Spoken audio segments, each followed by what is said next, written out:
A shooting at a busy intersection in West Jordan during the morning commute appears to be the result of domestic violence. A woman was shot and killed, and tonight police say the alleged shooter is also dead.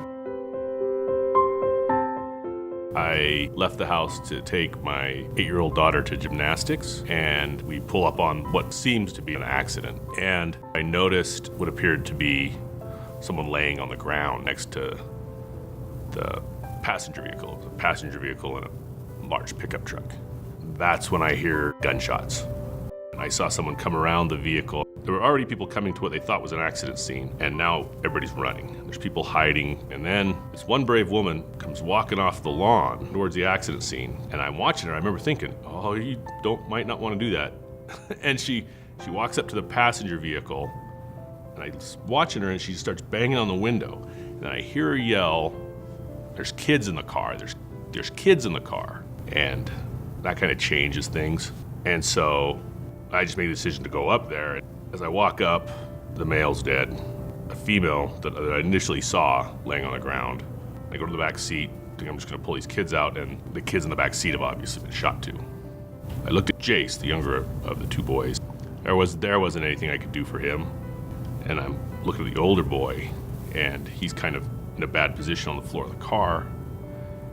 And he's having trouble breathing. I can't really get a good sense of his wounds at that point, but he's obviously having trouble breathing. And I open the door and trying to kind of protect his airway, and I can't tell if he's got a spinal injury, where the entrance wounds are, or whatever, and so I try to protect his C-spine and pull him out, and then get him around the back of the car. And I had called dispatch on my phone on the way up, and a police officer comes out of the house, says there's another shooting victim in the house.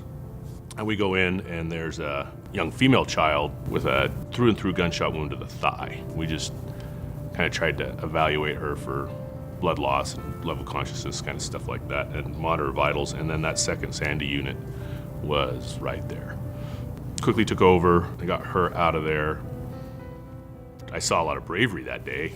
You know, I saw people that thought they were walking home from school that are not in public safety in any way, running into a clearly dangerous scene. I mean, those are brave people. I saw two kids with .45 caliber gunshot wounds being super brave. I mean, I've been on adults that have had way more minor gunshot wounds than they did, that have completely lost it, understandably. And then to see these two, encounter two young kids with serious gunshot wounds being super brave, it was obviously a huge tragedy. I was fortunate enough to get to see a lot of bravery.